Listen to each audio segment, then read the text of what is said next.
AI விட OA ரொம்ப அட்வான்ஸாக வந்திருக்குன்னு சொல்கிறாங்களே, அதை பற்றி நீங்கள் என்ன நினைக்கிறீங்க? ஆக்சுவலாக ஆர்கனைடு இன்டெலிஜென்ஸ் அப்படின்னு சொல்லுவாங்க. ப்ராசஸருக்கு பதிலாக பிரெயினை வைக்கிறேன்னு சொல்லியிருக்கீங்க, அது எப்படி சாத்தியம்? ஆக்சுவலாக இது லேப்ல ஸ்டெம் செல்ஸ் மூலயமா வளர்க்கப்படுற ஒரு சின்ன 3D அமைப்பு. இதில் மனுஷ மூளை எப்படி இருக்கோ அதே மாதிரியான அந்த நரம்புகள் எல்லாமே கம்ப்ளீட்டாக வந்து பிணைக்கப்பட்டிருக்கும். அப்போ இந்த பிரெயின் எப்படி இன்டெலிஜென்ட் ஆகுது? பிரெயின் எப்படி இன்டெலிஜென்ஸ் ஆகுதுன்னா நெருப்பு சுடும் அப்படின்றது எல்லாருக்குமே தெரியும். ஓஐ நிஜமாகவே வேலை செய்யுமா? உதாரணம் எதனா இருக்கா? இந்த ஆர்கனைடு இன்டெலிஜென்ஸை பொறுத்த வரைக்கும் அந்த கேமோட ரூல்ஸை சொல்லி கொடுத்தாவே போதும். இதனால நம்மளுக்கு என்ன யூஸ்? இது ஆக்சுவலாக நமக்கு தேவையா? இதை எல்லாத்துக்குமே பார்த்தீங்கன்னா டெஸ்ட்டுக்காக அனிமல்ஸை தான் நம்ம பயன்படுத்துகிறோம். இதனால நம்மளுக்கு எதனா ஆபத்து இருக்கா? ஆக்சுவலாக ஒவ்வொரு டெக்னாலஜி உள்ள வரப்போ பார்த்தீங்கன்னா இந்த பயம் நம்மளுக்கு இருந்திருக்கு. எல்லாருடைய வேலையை போயிடுமா அப்படின்னு சொல்லிட்டு பயந்தோம். ஏஐ விட ஓஏ ரொம்ப அட்வான்ஸாக வந்திருக்குன்னு சொல்கிறாங்களே, அதை பற்றி நீங்கள் என்ன நினைக்கிறீங்க? ஆக்சுவலாக ஓஏ அப்படின்றது ஆர்கனைடு இன்டெலிஜென்ஸ் அப்படின்னு சொல்லுவாங்க. இந்த ஆர்கனைடு இன்டெலிஜென்ஸ்னா என்னன்னா, இப்போ நம்ம ஹியூமன் பிரெயின் இருக்கு இல்லையா, அந்த ஹியூமன் பிரெயினை ஒரு லேப்ல வளர்த்து அது கூட கம்ப்யூட்டிங் பவரும் ஆர்டிஃபிஷியல் இன்டெலிஜென்ஸ் சேர்த்தா ஒன்று பண்ணும் இல்லையா, ஸோ அதை தான் ஆர்கனைடு இன்டெலிஜென்ஸ் அப்படின்னு சொல்றாங்க. ஸோ இதை நீங்க சிம்பிளா புரிஞ்சுக்கணும் அப்படின்னா, இன்னைக்கு நம்ம கிட்ட கம்ப்யூட்டர் இருக்கு. இந்த கம்ப்யூட்டரோட CPU நீங்க ஓப்பன் பண்ணி பார்த்தீங்கன்னா அதுக்குள்ள மதர் போர்டு இருக்கும். அந்த மதர் போர்டில் தான் வந்து ப்ராசஸர் அப்படின்னு ஒன்று இருக்கும். அந்த ப்ராசஸரை தூக்கி தூரம் போட்டுட்டு நம்மளுடைய ஹியூமன் பிரெயினை தூக்கி அந்த ப்ராசஸருக்கு பதிலாக வச்சா என்ன வேலை செய்யுமோ அதுதான் ஆர்கனைடு இன்டெலிஜென்ஸ். ப்ராசஸருக்கு பதிலாக பிரெயினை வைக்கிறேன்னு சொல்லியிருக்கீங்க, அது எப்படி சாத்தியம்? ஆக்சுவலாக இந்த லேப்ல ஸ்டெம் செல்ஸ் மூலயமா வளர்க்கப்படுற ஒரு சின்ன 3D அமைப்பு. இது பிரெயின் மாதிரியே இருக்குமே தவிர ஆக்சுவல் பிரெயின் கிடையாது.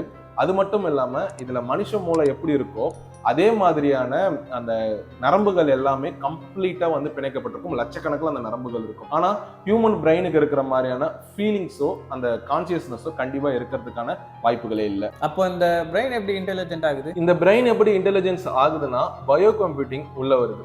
சயின்டிஸ்ட் என்ன பண்ணுவாங்க அப்படின்னா, இந்த பிரெயின் ஆர்கனைட்ஸோட சேர்த்து 2 மைக்ரோ எலக்ட்ரோட்ஸை வைப்பாங்க, ஒன்று மேல ஒன்று அடுக்கி வைப்பாங்க. ஸோ இந்த மைக்ரோ எலக்ட்ரோட்ஸ் வழியா இன்புட்டை பாஸ் பண்ணுவாங்க. இந்த இன்புட்டுக்கு அந்த செல் எப்படி ரியாக்ட் பண்ணுது அப்படின்றத நோட் பண்ணுவாங்க. அதாவது மெஷின் லேர்னிங் வந்து நம்ம ஒரு விஷயத்த சொல்லி கொடுக்குறப்போ அது காலப்போக்கில் எது சரி எது தப்புன்னு சொல்லிட்டு லாட் ஆஃப் டேட்டாவை வச்சு தெரிஞ்சுக்குது. ஆனால் இந்த பிரெயின் ஆர்கனைட்ஸ் வந்து என்ன பண்ணோம் அப்படின்னா, ஒரு சிம்பிளான எக்ஸாம்பிளை சொல்லி உங்களுக்கு புரிய வைக்கிறேன். நெருப்பு சுடும் அப்படின்றது எல்லாருக்குமே தெரியும். அந்த நெருப்பு நம்ம ஃபர்ஸ்ட் போய் டச் பண்றோம் அப்படின்னா அது சுற்றும். சுட்ட உடனே நம்ம விரல்ல இருக்கிற நியூரான்ஸ் என்ன பண்ணுன்னா வேகமா பிரெயின் கிட்ட போயிட்டு அது நெருப்பு, அது என்ன சுற்றுச்சு, எனக்கு வலிக்குது அப்படின்ற சிக்னலை பாஸ் பண்ணிடும். பிரெயின் என்ன பண்ணும், அந்த விஷயத்தை அப்படியே ஸ்டோர் பண்ணி வச்சு அடுத்த டைம் அந்த நெருப்பை நம்ம பாக்குறப்போ இது நெருப்பு, இதை தொட்டா உனக்கு சுடும் அப்படின்றத வந்து பாத்தீங்கன்னா நமக்கு இம்ப்ளிமெண்ட் பண்ணுது இல்லையா. அதே மாதிரி தான் இப்போ இந்த பிரெயின் ஆர்கனைட்ஸ் வந்து ஒரு விஷயத்த நம்ம சொல்லி கொடுக்குறோம் அப்படின்னா அதை அப்படியே ஸ்டோர் பண்ணி வச்சுக்கிட்டு அதுக்கப்புறம் அது ஃபியூச்சர்ல யூஸ் பண்ணிக்குது. இதனாலதான் இந்த பிரெயின் ஆர்கனைட்ஸ் வந்து ரொம்பவே இன்டெலிஜென்ட் அப்படின்னு சொல்றாங்க. ஓஐ நிஜமாகவே வேலை செய்யுமா? உதாரணம் எதனா இருக்கா? உதாரணம் நிச்சயமா இருக்கு. இப்ப ரீசெண்டா நடந்த ஒரு எவிடன்ஸ் கூட வந்து பாத்தீங்கன்னா இதுக்கு நம்ம எக்ஸாம்பிளா சொல்லலாம். இதை பாக்குறப்போ உங்களுக்கு ஆச்சரியமா தான் இருக்கும். ஆனா ஃபியூச்சர்ல இந்த ஆர்கனைடு இன்டெலிஜென்ஸ் நோக்கி தான் இருக்கு.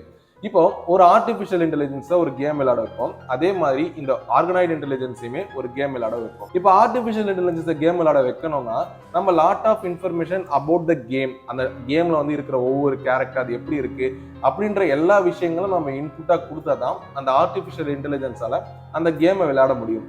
ஆனா இந்த ஆர்கனைடு இன்டெலிஜென்ஸை பொறுத்த வரைக்கும் அந்த கேமோட ரூல்ஸை சொல்லி கொடுத்தாவே போதும், அந்த ரூல்ஸை வச்சு அந்த கேம் விளையாடும். இதுக்கு தான் இப்போ ரீசெண்டாக பாங் அப்படின்ற ஒரு கேம், இது ரொம்ப பழைய கேம் தான். இந்த பாங் அப்படின்றது வந்து பார்த்தீங்கன்னா ஒரு பக்கம் ஒரு ஸ்லைடு மாதிரி இருக்கும், இன்னொரு பக்கம் இன்னொரு ஸ்லைடு இருக்கும். ஒரு பால் வந்து ஆப்போசிட்ல டென்னிஸ் மாதிரி நம்ம விளையாடும். இது இந்த பக்கம் அடிச்சா இது இந்த பக்கம் திருப்பி அடிக்கும். ஸோ இந்த கேம் விளையாடி இருக்காங்க. 5 நிமிஷம் கற்றுக் கொடுத்ததில்ல ஆர்டிஃபிஷியல் இன்டெலிஜென்ஸை விட பெட்டரா பர்ஃபார்ம் பண்ணிருக்கு. ஸோ இதனால தான் ஆர்கனைடு இன்டெலிஜென்ஸ் கண்டிப்பா இன்டெலிஜென்ஸ் அப்படின்னு சொல்றாங்க. இதனால நம்மளுக்கு என்ன யூஸ்? இது ஆக்சுவலா நமக்கு தேவையா? ஆக்சுவலா இதை நம்ம வெறும் கம்ப்யூட்டர்னு மட்டும் ஒதுக்கிட முடியாது. இப்போ நம்ம ஹியூமன் ரிலேட்டட் பிரெயின் டிசீஸ் இருக்கு இல்லையா, இதை எல்லாத்துக்குமே பார்த்தீங்கன்னா டெஸ்ட்டுக்காக அனிமல்ஸை தான் நம்ம பயன்படுத்துகிறோம். ஃபார் எக்ஸாம்பிள் சொல்லணும்னா அல்சைமர், பார்க்கின்சன் இந்த மாதிரியான டிசீஸை சொல்லலாம். ஸோ இதுக்கப்புறம் இந்த ஆர்கனைடு இன்டெலிஜென்ஸை வளர்ந்ததுக்கப்புறம் அந்த ஹியூமன் பிரெயினோட டிசீஸை நம்ம அனிமல்ஸ் மேலே பயன்படுத்துறதுக்கு பதிலாக அந்த லேப்ல கிரியேட் பண்ணப்பட்ட அந்த பிரெயினுக்குள்ளேயே பார்த்தீங்கன்னா நம்ம அந்த டெஸ்ட் எல்லாம் பண்ணுறது மூலயமா நமக்கு ஃபியூச்சரில் யூஸ் ஆக போகுது. அடுத்ததா இப்போ நம்ம ஆர்டிஃபிஷியல் இன்டெலிஜென்ஸை பயன்படுத்துறதுக்கு வந்து பார்த்தீங்கன்னா எக்கச்சக்கமான எலக்ட்ரிசிட்டி தேவைப்படுது. இதுக்கு தான் ஓப்பன் ஏஐயோட ஃபவுண்டர் சாம் ஆல்ட்மன் என்ன சொல்லியிருக்காருன்னா, இந்த ஹாய், சாரி, ப்ளீஸ், தேங்க்யூ இந்த மாதிரியான ஒரு காமனான வேர்ட்ஸ், ஏன்னா ஏஐக்கு ஃபீலிங்ஸே கிடையாது, நீங்கள் அது சொல்றதுனால என்ன ஒரு யூஸும் கிடையாது. ஸோ அதனால இந்த மாதிரியான வார்த்தைகள்லாம் பயன்படுத்தாதீங்க.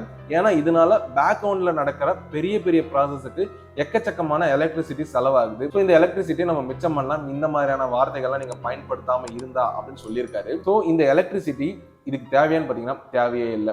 ஒரு ஆர்கனைட் இன்டெலிஜென்ஸை நம்ம ரன் பண்றதுக்கு வெறும் 20 வாட்ஸ் கரண்ட் இருந்தாவே போதும். அதாவது ஒரு பல்ப் எரியறதை விட கம்மியான கரண்டே வந்து பார்த்தீங்கன்னா இதுக்கு போதுமானதா இருக்கும். அதனால இந்த மாதிரி எக்கச்சக்கமான யூஸ் கேசஸ் வந்து இந்த ஆர்கனைட் இன்டெலிஜென்ஸை பேஸா வச்சிருக்கு. இதனால நம்மளுக்கு எதனா ஆபத்து இருக்கா? ஆக்சுவலா ஒவ்வொரு டெக்னாலஜி உள்ள வரப்போ பார்த்தீங்கன்னா இந்த பயம் நம்மளுக்கு இருந்திருக்கு. அதாவது நம்ம இன்டர்நெட் உள்ள வரப்போ பார்த்தீங்கன்னா இன்டர்நெட் நம்ம வாழ்க்கையை காலி பண்ண போகுது அப்படின்னு நினைச்சோம். அதுக்கப்புறம் வந்து ஆர்டிஃபிஷியல் இன்டெலிஜென்ஸ் உள்ள வரப்போ எல்லாருடைய வேலையை போயிடுமா அப்படின்னு சொல்லிட்டு பயந்தோம். ஆனா ஆர்டிஃபிஷியல் இன்டெலிஜென்ஸோட வேலையை பயன்படுத்தி இன்னைக்கு வந்து பாத்தீங்கன்னா நிறைய ஜாப்ஸ் கிரியேட் ஆயிட்டு இருக்கு. அந்த ஆர்டிஃபிஷியல் இன்டெலிஜென்ஸோட அடாப்ட் ஆயிட்டோம். அதே மாதிரி தான் இன் ஃபியூச்சர்ல எந்த ஒரு டெக்னாலஜி வந்தாலும் அதோட அடாப்ட் ஆகி வேலை பார்க்கறதுக்கு மனிதர்கள் தயாராயிடுவாங்க. அதனால இது ஆபத்து அப்படின்னு சொல்லிட்டு ஒதுக்கிட முடியாது. பட் இன் ஃபியூச்சர்ல இந்த கான்சியஸ்னஸ் இல்ல வந்து இந்த உயிர் வரதுக்கான வாய்ப்புகள் இருக்கா அப்படின்ற மாதிரியான ஒரு கேள்வியில நீங்க கேட்டீங்க இல்லையா?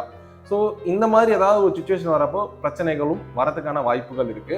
ஆனா இதுக்காக கவர்மெண்ட் வந்து ரெகுலேஷன்ஸ் எல்லாம் ஃபாலோ பண்ணணும், ரெகுலேஷன்ஸ் எல்லாம் கிரியேட் பண்ணணும்னு சொல்லிட்டு இப்பவே டெக் வேர்ல்ட்ல பேச ஆரம்பிச்சிட்டாங்க. ஸோ தட் இந்த ஆர்கனைட் இன்டெலிஜென்ஸ் ஃபியூச்சர் ஃபர்தரா வளர இப்போ அது பேபி ஃபார்ம் ஸ்டேஜ்ல தான் இருக்கு. இன்னும் அது வளரதுக்கு இன்னும் எவ்வளவு தூரம் போக வேண்டியது இருக்கு. ஸோ இதெல்லாம் நடக்கிறதுக்குள்ள ஒரு ரெகுலேஷன்ஸை ஃபார்ம் பண்ணிடுவாங்க. அது மூலயமா இந்த ஆர்கனைட் இன்டெலிஜென்ஸை நம்ம சேஃப் அண்ட் செக்யூரா இன் ஃபியூச்சர்ல நம்மளால யூஸ் பண்ண முடியும். ஓஏ பத்தி நிறைய ஷேர் பண்ணீங்க. Thank you for the informations. Thank you. இந்த மாதிரி டெக் ரிலேட்டடான நிறைய இன்ஃபர்மேஷன் தெரிஞ்சுக்க வெப்டெக் அகாடமிக்கு சப்ஸ்கிரைப் பண்ணுங்க. மறக்காம உங்க ஃப்ரெண்ட்ஸ் அண்ட் ஃபேமிலிஸ்க்கு ஷேர் பண்ணுங்க. தேங்க்யூ.